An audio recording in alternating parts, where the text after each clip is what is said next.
Open the border. Open the border from north to the south. Unfasten the chain of Muslims of the world. Open the border from north to the south. Unfasten the chain of Muslims of the world.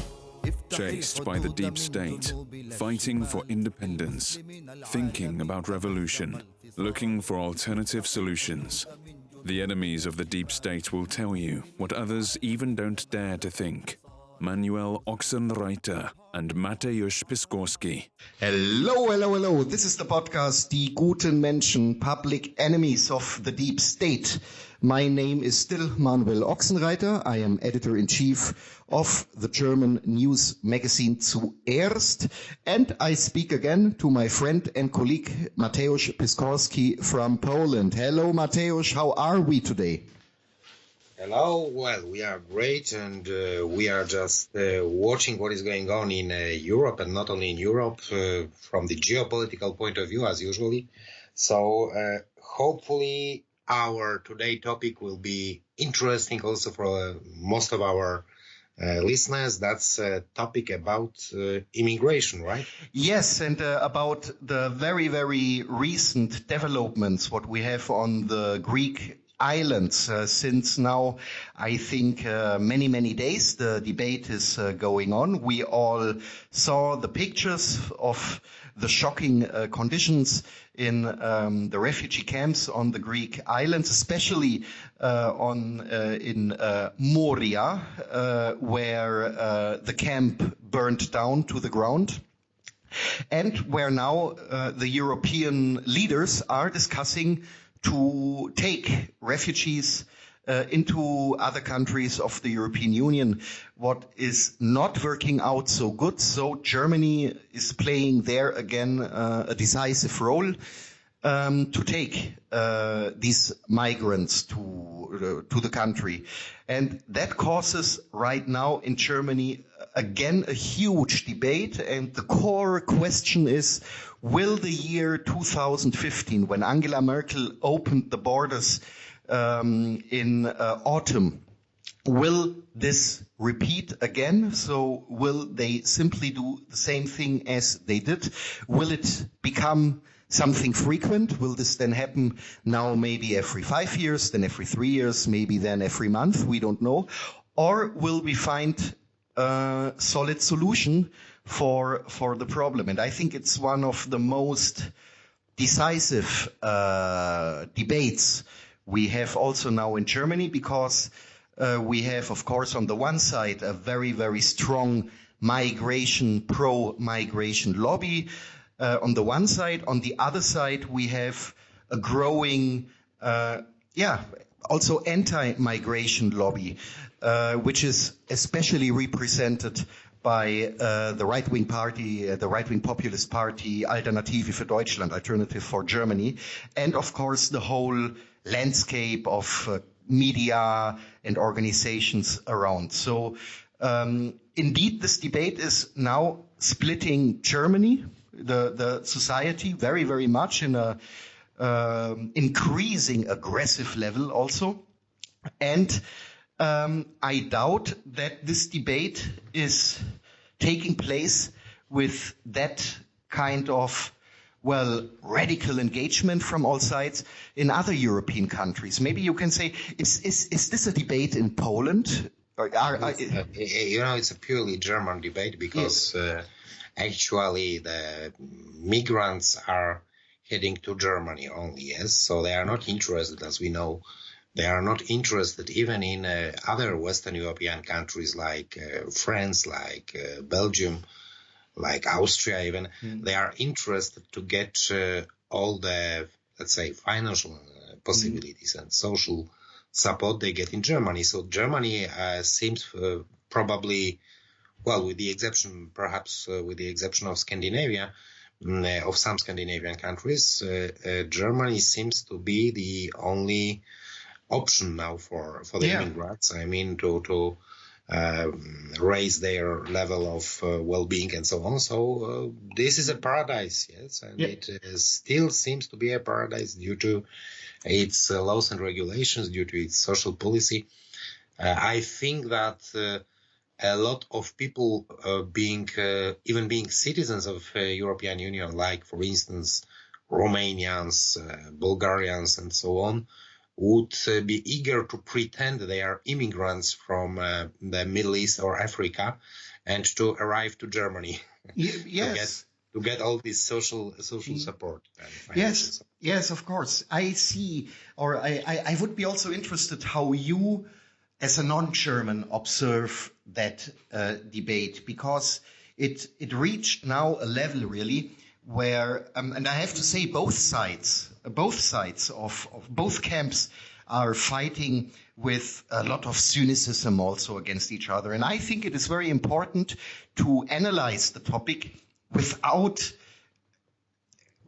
to reduce the emotional factor as much as possible, because it is a very serious geopolitical topic. And the problem of migration and refugees for sure doesn't start in a refugee camp in Greece. It doesn't also start in a refugee camp in Turkey, a topic we will speak maybe today also a little bit later about. But it starts, of course, at the momentum when a citizen of his country becomes a migrant, is sometimes forced to become a migrant, or is sometimes seduced to become a migrant. So we start, in my opinion, we start the debate always at momentum when it's already too late to do the debate, and not with the events before. What is your impression about that? Well, there are several factors to be discussed in such debates. I'm quite interested if they are also discussed somehow in Germany. For me, this shouldn't be, I mean, of course, let's say cultural issues, identity issues, and so on might be important for some groups. Nevertheless, in our secularized, in our, let's say, rationalist society, I think it would be quite more reasonable to use rational arguments. Absolutely. without any emotions, like without analyzing the threats for one's identity and so on, because the identity itself is threatened not by the flow of immigrants, but rather by the, let's say, individualist or hyper-individualist views which have been introduced by modern neoliberalism in Europe. So I don't think, I mean, that's a paradox also for me, but not only for me, that, for instance, if you look at the Netherlands and their anti-immigration parties, like Pim Fortuyn in the past, or to some extent also the Freedom Party of head Wilders, you might notice that their, let's say, Weltanschauung, that their ideology is quite of, resembling some libertarianism or extreme liberalism when it comes to cultural issues and so on. So they are not conservative at all, yes? Yeah. So I mean, everything is mixed now, yeah. And those arguments used by different political parties and movements in Europe spring from those of a conservative character, let's say, parties from the eastern part of Europe or central part of Europe, which are using more, let's say, traditionalist language, to the libertarian or even postmodern one used by, for instance, the Dutch anti-immigrant movements. Nevertheless, I would like to avoid this debate about the cultural issues, because we might discuss about it for several hours, I guess. Yeah. But I would just like to ask you if in the German debate there are some, let's say, very pragmatic arguments in use. First one, which is quite interesting for me, is the question of the opinion given by the left-wing socialist parties and movements and media about immigration. What do I mean by that? I mean that from the point of view of let's say, the well-being of ordinary workers, of employees, and so on, they should be theoretically supporting the anti-immigrant stance. Yes. Absolutely, Just because they are fighting for the jobs and for the salaries of their own people, their own workers being there in Germany. Yes. Yep. And what about the German left? Because of course we have all heard about Sarah Wagenknecht, about Aufstehen movement, but lately it's completely, there's literally nothing about them, I think, in the media, at least abroad, at least in other countries. How would you comment the ideas of the German left, I mean, basically Die Linke, about immigration? This is indeed one of the core problems and the core questions. And I'm very grateful that you also mentioned, for example, Sarah Wagenknecht, who doesn't have something like an extreme anti-migration point of view, but she is pragmatic in the best way. It is pragmatism, and she is very reasonable in the things she says. It is, in my opinion, one could even discuss if it is very political what she is saying in this regard or not, because it is like you count 1 and 1 together and get 2, that is, but we have the main problem in Germany. And by the way, this is a development you can also see in other European countries. For example, in France, that the traditional left inside the left camp becomes smaller and smaller. Their voices are not anymore heard in that way. And that Die Linke, the left in general, and if in Germany, these are, of course, Die Linke as the political party, the Social Democrats as, well, we can say it's the party of the labor unions, where we would also say, well, they would have strong interest not to have too much migration or to regulate migration very strictly. We have the Greens, where a lot of supporters see themselves as left, but we have a SWIFT that the left is not anymore seeing themselves as the political voice, the political arm of the majority of workers and employees and for social justice, but that they are today like the arm for minorities, and even minorities which it is like I open the website of Die Linke and I read about a minority I never heard before about. I mean, we have this whole LGBT thing, and I have the impression that every month LGBT gets one more letter at the end for another minority which should be put in. So the left camp in Germany is putting much more energy in fighting for a third toilet for people who don't want to be defined in their gender than to fight for good conditions and fair conditions for the working class.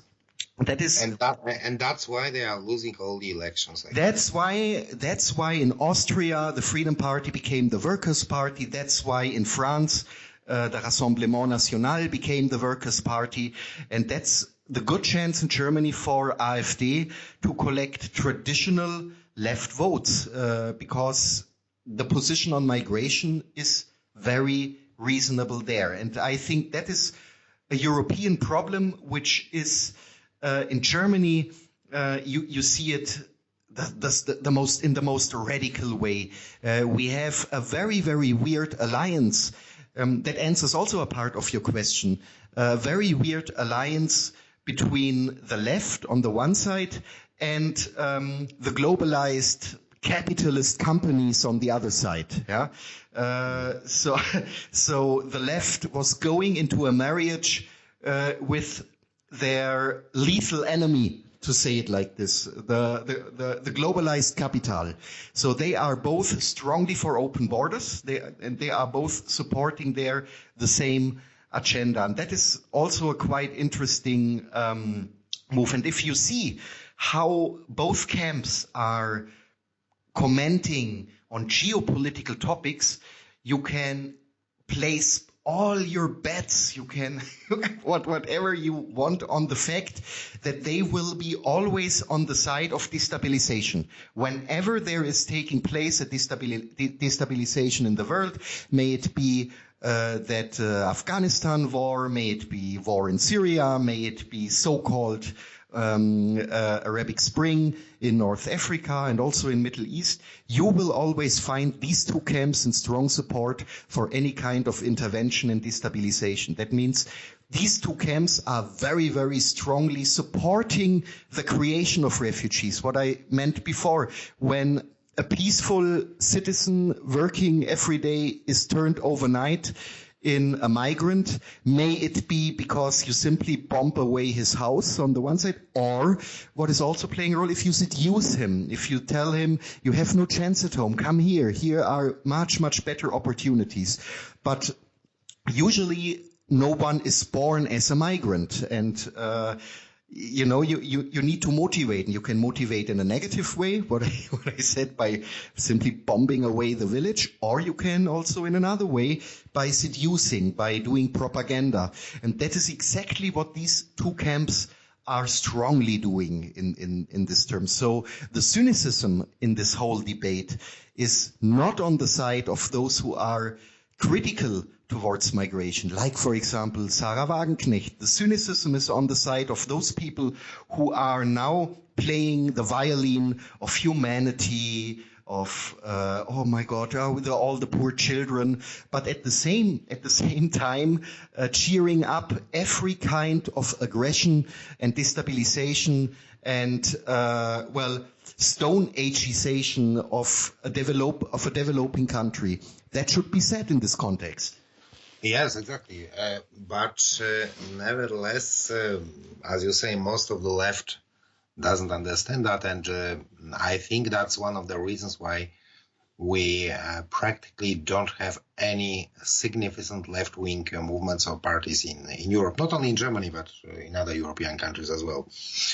Another question I would have is about the huge German capital. I mean, we both know that you are proud as a German that you are one of the very last industrialized countries of Europe, and you are right, I agree. We also know that Germany is one of the very, very last countries of Europe which still have some, let's say, big national companies, like, I don't know, Volkswagen, for instance, some other car manufacturers and so on, yes? So presumably there is a kind of a huge lobby influencing the German government, lobby coming from all those German big industrial giants and so on.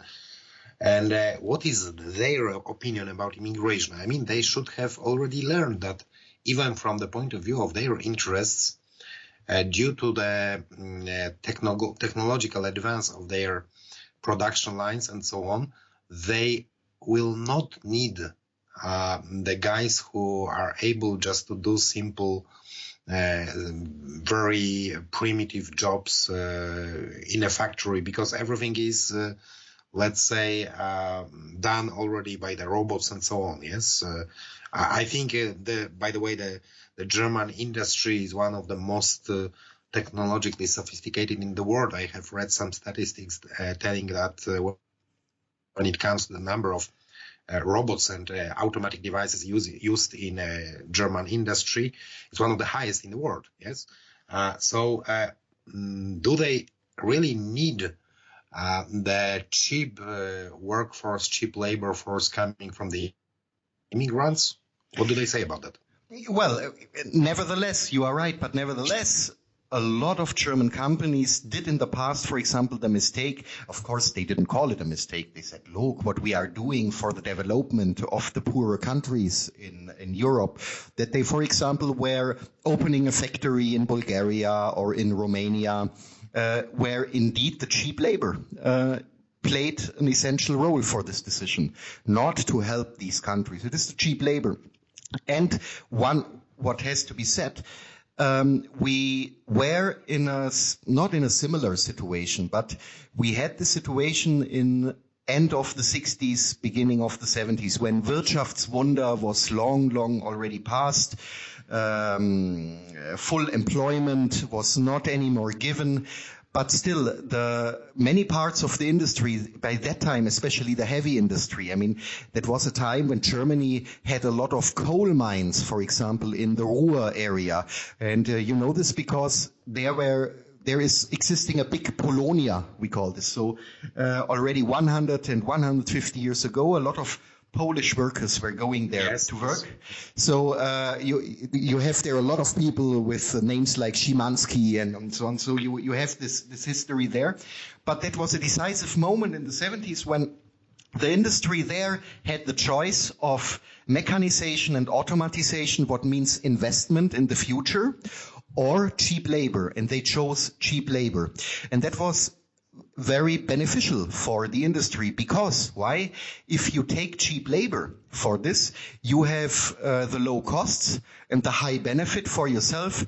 And in the moment when this cheap labor isn't anymore cheap enough to compete, for example, with China or other countries which are on the coal market, just to give this example, in this moment you close your factory and you simply throw out all your workers. The migrant workers, the German workers, doesn't play a role. And in that moment, you socialize the social problem. That means no German factory or German mine ever paid then the social welfare for these people. This is then what the German state is doing.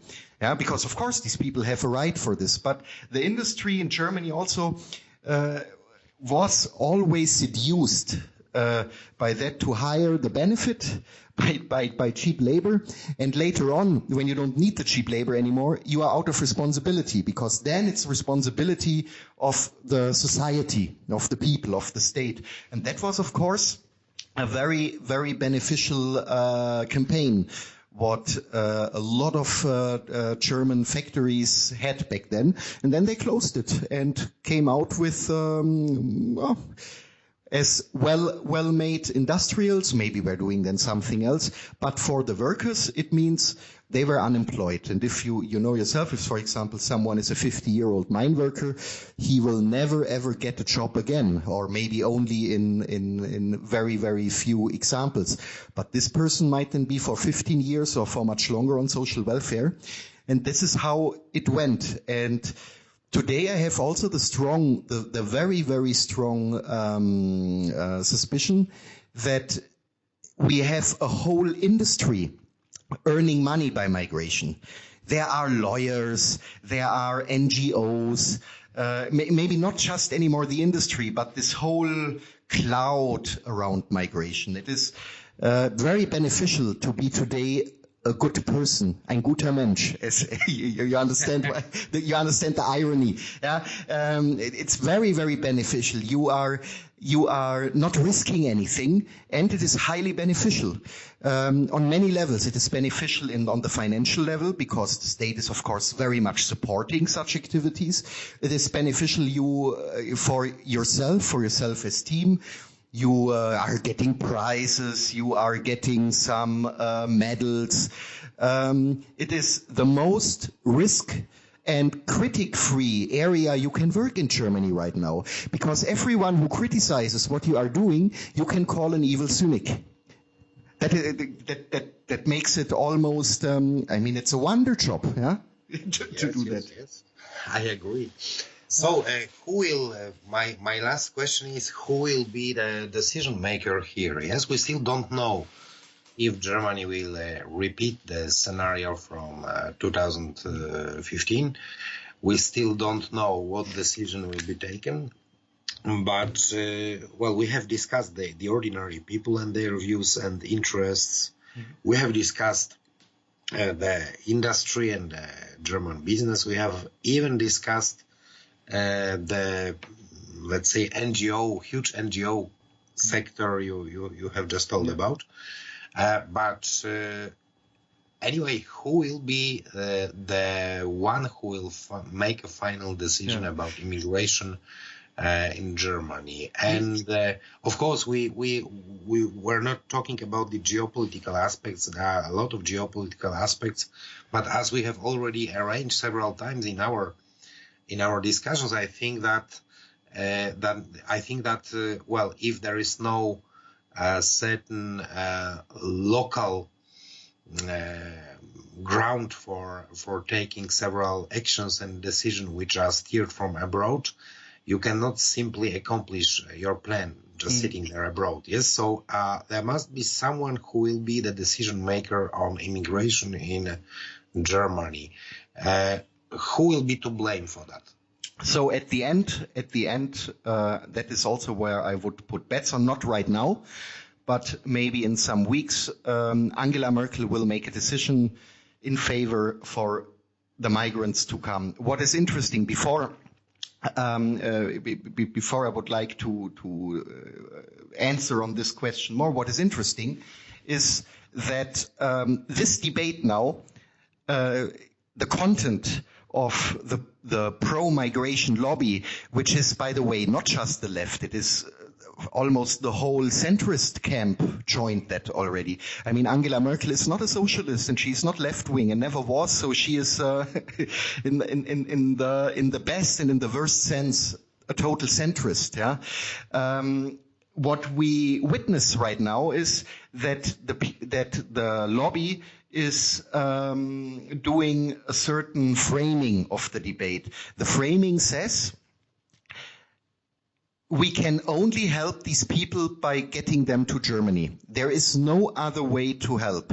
So just to give you one example, if we have these so-called unaccompanied children, and this is, by the way, now the debate focuses on these so-called children. Very often these children are then at the end of their 20s or so. So there are also done a lot of cynical jokes about that topic. But one unaccompanied child coming to Germany takes a budget of around 5,000 euro a month. I don't know exactly the sum, but it's something like around 5,000 euro. Can you imagine what you could do with 5,000 euro in Syria or in Afghanistan or in Moria or on a Greek island? There is, this gap between what these people want and what could be done is so big that this gap is the real cynicism of all that, because their agenda is only to get as many non-Germans to Germany. That is the core of the agenda. And whenever someone comes around the corner and says, but I have a better solution, which even is far better for the refugees and for the migrants, this person will be punished in public debate as a right-wing extremist and whatever. So whenever you bring in a logical, reasonable, and pragmatic argument which says we can help these people not just by getting them to Germany, but there are also other means, then you are already stigmatized in this moment. So the core of the agenda is simply to get as many people to Germany. We have it right now already that whenever a number is discussed, I remember some days ago our inner minister Horst Seehofer was saying, well, yeah, let's get, I don't know how many, 150 or so. Then the camp said, that's not enough, there are 19,000 people. Then they said, okay, let's take 1,500. The camp again, it's not enough, these are 19,000 people. And if someone comes around the corner and says, well, let's take the 19,000 people, then the camp will say, yeah, but there are so many others waiting in Turkey.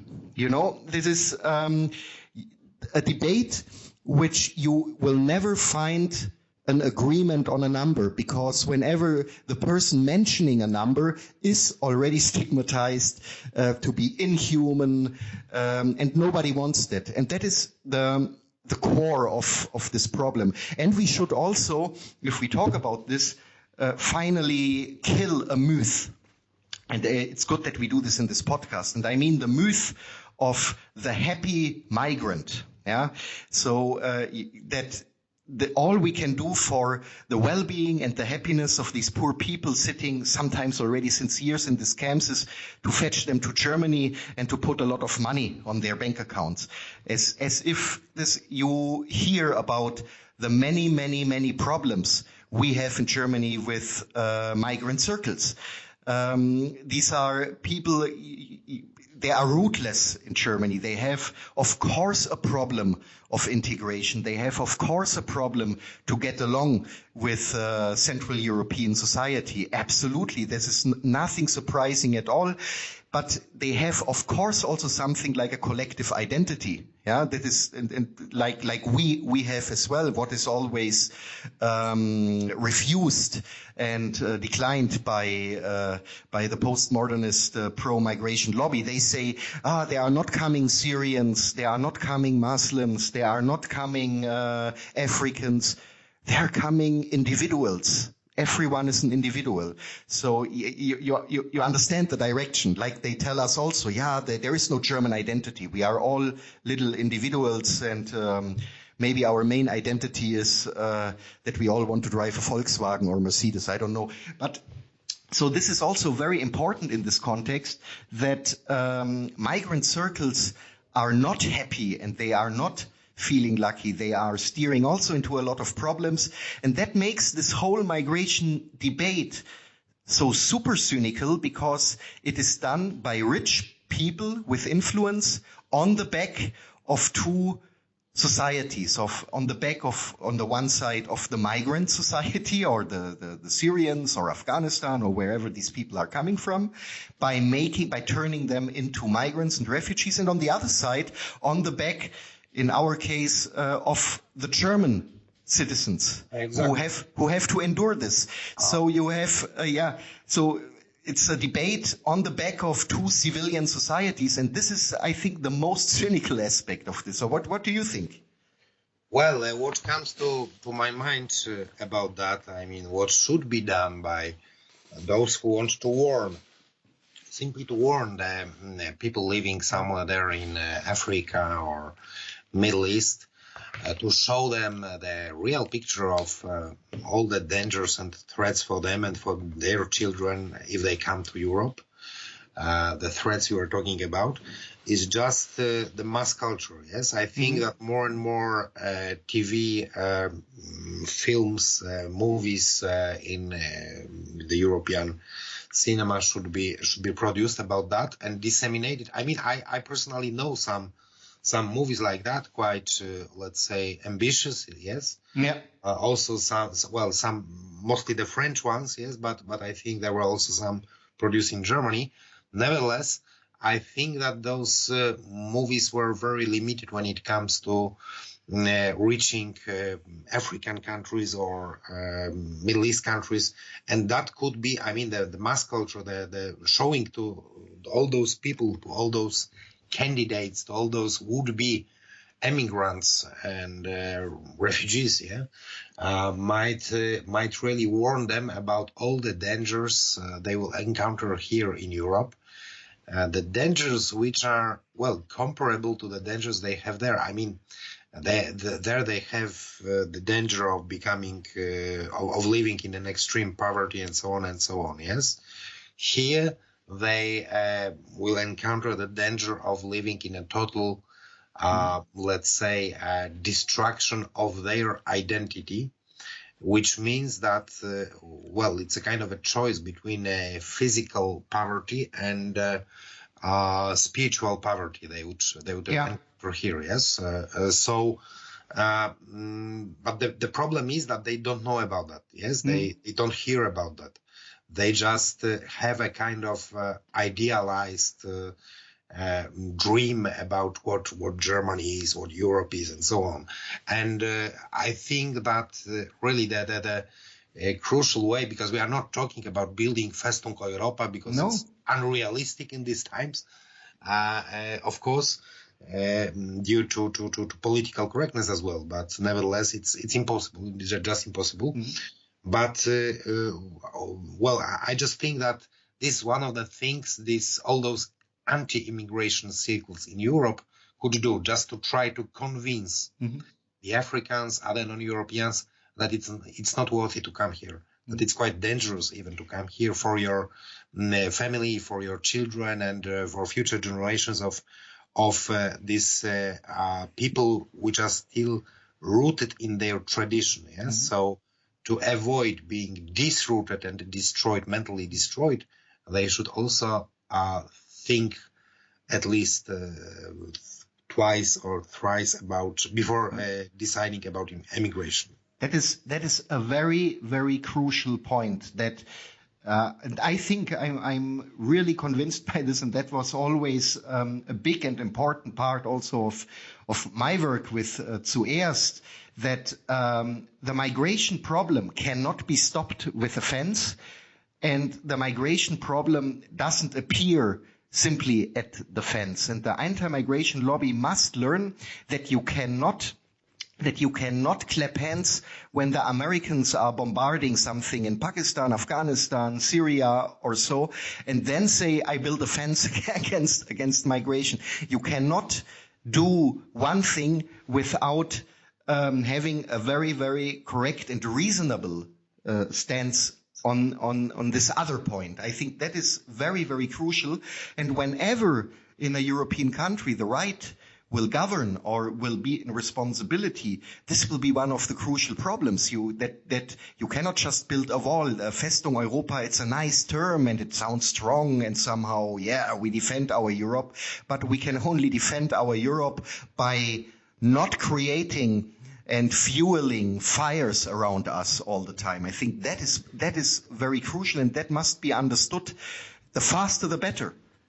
Of course, that's why we are repeating several times that, for instance, in the interest of Europe, particularly Germany, but not only, it would be to stabilize and to support all the existing leaders struggling in the Middle East and Northern Africa against the so-called Arab Spring in the past. Yes? Absolutely. I mean, like Bashar al-Assad, who was, we are not idealizing him. Yes, of course, he had made a lot of mistakes, but nevertheless, he's not the problem. I mean, it's not him who created the problem of migration. Yes? On the opposite, it's those who are trying to overthrow him who really created this artificial problem. Yeah. So I think it's quite an interesting discussion, and we'll come back to the issue several times in the coming future. And probably we'll also share our opinions with our listeners after we will learn about the final decision of the German government on that topic. So probably very soon, yes? Probably very soon. Maybe it will also take some weeks. But as I said, I think at the end it will be some weird solution, like we take them all and stop the debate by that. So let's observe this, and maybe we will talk soon again when all these people are in Germany and notice that it might be not the super paradise they are told by so many people. Yes, so we are waiting for feedback from our listeners. If you would like us to discuss something more, some more aspects of immigration as well, just let us know. Absolutely. This is what we are waiting for. So now it was again a pleasure to talk to you, and now I have to feed my cat. See? Okay. Cat content is also important. For your cat from me, and I guess all our listeners also support those greetings. Yes, it is touching. Thank you so much, and hear you soon. Okay, bye-bye.